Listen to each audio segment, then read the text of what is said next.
భద్రాద్రి కొత్తగూడెం జిల్లాలో గత 4 రోజులుగా పెట్రోల్ డీజిల్ కొరత వాహనదారులను ఇబ్బందులకు గురిచేస్తోంది. దీంతో పలు బంకుల వద్ద నో స్టాక్ బోర్డ్స్ దర్శనమిస్తున్నాయి. కొత్తగూడెంలో ఉన్న 4 బంకులకు గాను ఒక బంకులో మాత్రమే స్టాక్ కనిపిస్తోంది. దీంతో ఈ బంకులు వాహనదారులు తరలివస్తున్నారు.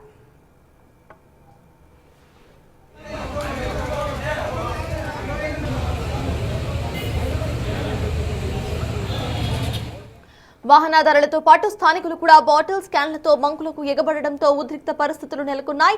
పలువురు లీటర్ పెట్రోల్ ను 250 రూపాయలకు అమ్ముతున్నారని ఆరోపణలు సైతం వస్తున్నాయి. దీనిపై అధికారులు చర్యలు తీసుకోవాలంటూ వాహనదారులు గోడు వెళ్లవేసుకుంటున్నారు.